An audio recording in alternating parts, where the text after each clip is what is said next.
stories of the Bible. Jesus feeds the 5,000.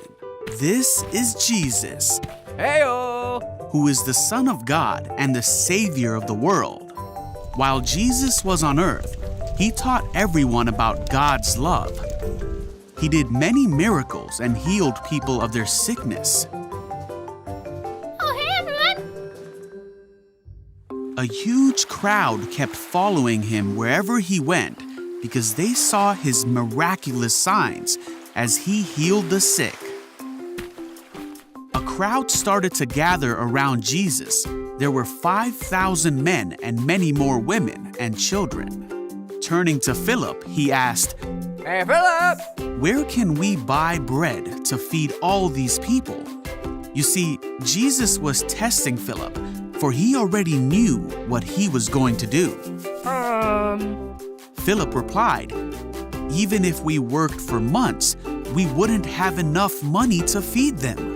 Hey, I got an idea. Then Andrew spoke up. "There's a young boy here with 5 barley loaves and 2 fish. But what good is that with this huge crowd?" Jesus said, "Tell everyone to sit down." Right, everyone, sit down. Then Jesus took the loaves, gave thanks to God, and gave them to the people. Here you go. Afterward, he did the same with the fish. And they all ate as much as they wanted. Want some more? I'm all good, thanks. After everyone was full, Jesus told his disciples, "Now gather the leftovers, so that nothing is wasted." You got it. So they picked up the pieces and filled 12 baskets with scraps, left by the people who had eaten from the 5 barley loaves and 2 fish.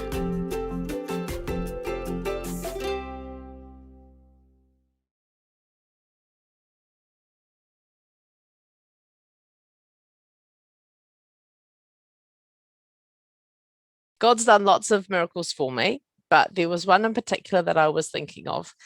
When I was 20, a group of people from my old church decided to send a team over to Romania, and we were going to be split up into groups. And the group I was going to be with was going to be helping teachers to learn how to have fun because their schools was really, really boring.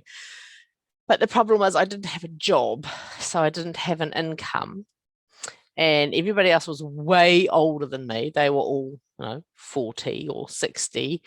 And they all had jobs and I had no job and I had no money and I needed $4,000 to go to Romania. So I was trying to save money and I was trying to raise money by doing babysitting and helping people. But it was very, very difficult. And it was about, I think, 2 months before we were supposed to leave. And I'd been trying to raise money for a whole year and I didn't have enough. And our pastor at church said that there was somebody on the team who might not be able to go. And I had no idea who he meant. I didn't know he actually meant me. So I just thought, oh, well, we'll all be able to go. I'm going. God told me I'm going. I'm definitely going. I'll be going. It'll be fine. And it was 1 month then before we were going. And suddenly I had all this money get given to me. There was envelopes that turned up at my house with hundreds of dollars in them. Somebody gave a letter to my pastor saying, "This is for Luana," and it had $1,000 in it. I think there was 3 or 4 other letters that turned up and they all had written on it, "This is for Luana to go to Romania." And there would be like $500 or $200. All this money came out of nowhere. And that was after I realized that I probably wouldn't be able to go because I didn't have a money. I didn't have a job. I didn't have any money. I just really wanted to go and help. And suddenly it was time for us to leave. And my pastor David said, "Actually, you are going. God has given us all the money you need." And there was even extra money to take over to help some of the families that didn't have enough.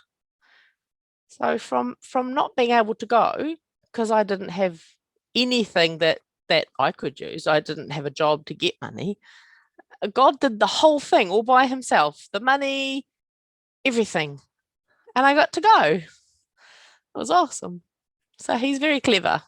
So in the Bible, when it says God will supply all your needs, he actually means all of your needs, not like some of them or most of them. He actually means all of them, even the money, everything. He's good like that. This Daniel lived in a land ruled by a new king named Darius. Daniel was friends with King Darius. But there were other men who were jealous of Daniel's friendship with the king. These men came up with a plan to get rid of Daniel.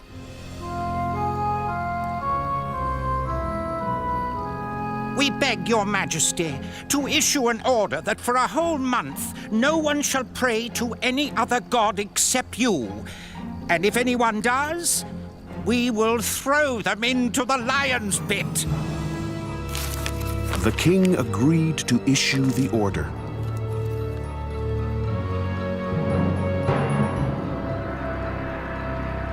But one man would disobey this order: Daniel. Now Daniel admired Darius, but he also knew that Darius was just a man. So as a faithful Jew, he continued to face west towards Jerusalem and prayed to our God as he always had.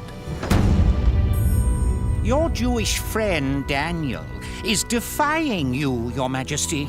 He has ignored your order and still prays to his God.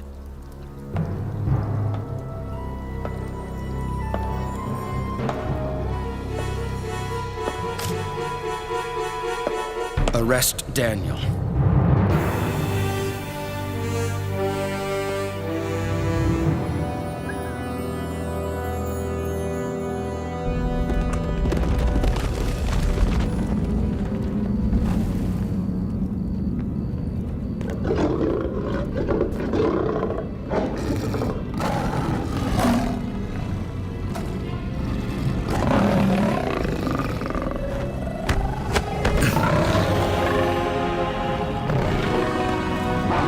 May your God rescue you, my friend.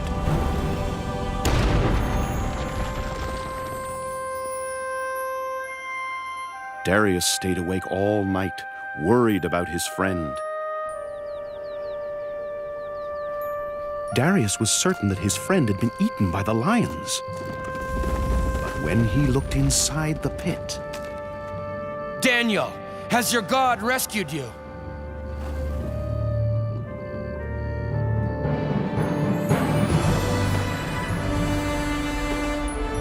Long live your majesty! I never did any wrong to you. My God stopped the lions from eating me. Darius had Daniel's accusers arrested. And then he took back his order and allowed people to pray to our God. Hey kids, today we're talking about one of the most famous stories in the Bible. It's about a young man who stood up for God, even when everyone was against him. His name was Daniel. He was one of God's people, and he was living in a foreign country ruled by King Darius. He was smart and strong, probably good looking. Probably. Look at me. But the most important thing about him was that he loved God, and God was with him. Because of that, Daniel became super successful. So successful that King Darius put him in charge of everything. And that's where the story gets interesting. A bunch of the king's men got jealous of Daniel, so they made a plan to take him down. They knew that Daniel would never break the rules, so they had to find a way to change them. They convinced the king to make a rule that no one could pray to God anymore. Daniel followed the rules, except the ones that went against God. Let's think about this in our lives. When your teacher says no talking, do you keep talking? Or when she says clean up your area, do you leave it messy? I hope not. But what if one day they said you weren't allowed to pray anymore? What would you do then? Well, that's the situation that Daniel was in. He had a tough decision to make, but he decided to obey God instead of man. But when Daniel learned that the law had been signed, he went home and knelt down, as usual, in his upstairs room, with his windows open towards Jerusalem. He prayed 3 times a day, just as he had always done, giving thanks to his God. Daniel made the right choice, but sometimes bad things happen even when you make the right choices. Daniel got thrown to the lions, even though he did nothing wrong. Because Daniel broke the law and kept praying, he got thrown into the lion's den. I bet that was pretty scary. Now, I don't know about you, but my school doesn't throw me into a lion's den every time I pray. But a mean kid might point fingers at you for praying at lunch. And that can feel just as scary as staring down a lion. But Daniel did it, and so can you. God stood with Daniel among the lions. Even though Daniel was in the den surrounded by lions, they didn't eat him. They didn't attack him or anything because God protected him. Memory verse! Not a scratch was found on Daniel, for he had trusted in his God. That day, Daniel showed everyone how powerful God is. So kids, take a lesson from Daniel. Follow the rules, but most importantly, follow God. Hello everyone, I'm really excited to tell you a story about my grandfather and my grandmother. They used to live in England, but they traveled a long time ago. They traveled from England all the way to China because they wanted to go to China as missionaries to tell people about Jesus. And here I have a little model of my grandpa and my grandma dressed up in their Chinese clothes. When they settled in China, they were very happy and they were getting ready to share about Jesus with all the people. And a really good thing happened when they had a little baby. And here's grandma holding the little baby in her arms. Her name was Nora. And little baby Nora was just 6 weeks old. Everything was going really well when suddenly they got some really bad news. Something very dangerous was happening. They were warned that there was a group of men who wanted to kill all the missionaries who had come to China. These men called themselves the Boxers, and they were very strong and very brave. One day, at 5 o'clock in the morning, Grandpa received urgent news that the Boxers were coming to attack their family. The Chinese friends told them that they needed to climb over the wall into the garden of a neighbor who had been helped by missionary doctors and said he would be willing to help protect them and hide them from the Boxers. So they had to climb over this big 10-foot wall, get into the neighbor's property, and the neighbor said that he had a big barn on the back of his property, and they could go in there, climb up a ladder, go through a trapdoor, and find themselves somewhere where they could lie on the floor and hide from the Boxers. It was very hot and very dusty in there, and they were worried about this baby. Nora was only 6 weeks old, and you know how babies cry when they're hungry and there wasn't much food and there wasn't much water. The Boxers would hear her for sure if she made a noise. Well, they tried to hide and tried to be quiet, but soon they knew that the Boxers had arrived on the property and they were searching everywhere. They tried looking in the windows. They tried to come up the ladder and get through the trapdoor. They tried to look through the cracks. They even prepared firewood so they could burn the whole building down.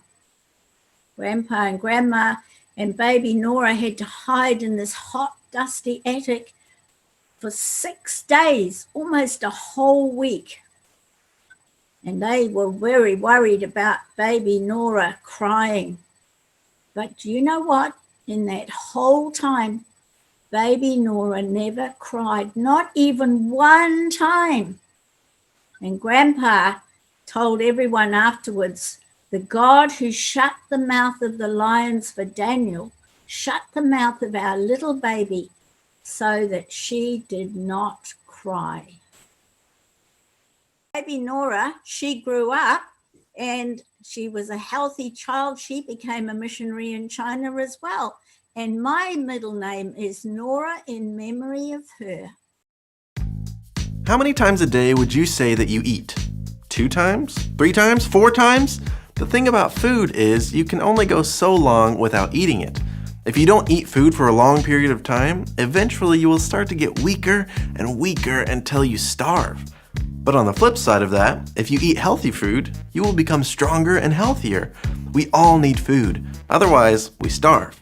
In the story of Jesus feeding the 5,000, I'm sure those people felt like they were starving. They had been following Jesus around all day, and it was getting pretty late. So by that point, they were probably really hungry.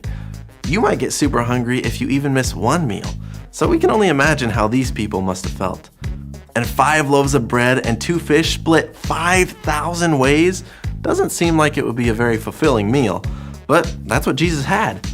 And so he prayed over it and he started passing it out. And then, to everyone's surprise, he kept passing out more. And he passed out some more. And he kept passing out this food until over 5,000 people were full and they couldn't eat anymore. Talk about an incredible miracle. Jesus is absolutely amazing. He was able to take a little boy's lunch and use it to feed thousands. Not long after Jesus had multiplied the fish and bread for the thousands of people, Jesus told all of those following him something very important. In John 6:35, Jesus says, "I am the bread of life. He who comes to me shall never hunger, and he who believes in me shall never thirst." Jesus said that he is the bread of life. Now, when you first hear that, it can sound kind of weird, because it's kind of odd that someone says that they're like bread. But what does that mean for us? Well, in the same way that your stomach gets hungry, your spirit gets hungry too. But they don't sell spirit food at the store, so how are we supposed to feed our spirit? What Jesus is saying in this verse is that when you spend time with him, it's like you are eating food.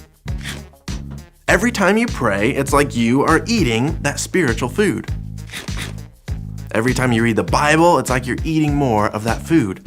And every time you live how Jesus taught you all to live, it's like you are eating that spiritual food. Our spirits get hungry, and the only thing that can feed them and make them strong is Jesus. Jesus is the one we need. We need to spend time with Jesus because he is the bread of life.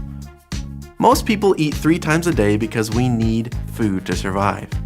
You could go a little while without food, but if you do, you aren't going to be very strong. Just like your body needs food, your spirit needs food to be strong as well. If we don't spend time with Jesus, we are starving ourselves spiritually, and that makes us spiritually weak. So, how often do you spend time with Jesus? Maybe you need to spend more time praying, more time reading God's word, or more time living how you know in your heart that Jesus would want you to live. We wouldn't go days without eating real food, so why would we ever go days without the more important spiritual food? Jesus is the bread of life, the only one who could ever sustain us spiritually. So, spend time with him. Maybe for you, your spirit is literally starving. You've never chosen to follow Jesus, and you've never experienced the bread of life. Your next step is to choose to follow Jesus and join God's family, because he is the only one who will ever satisfy you.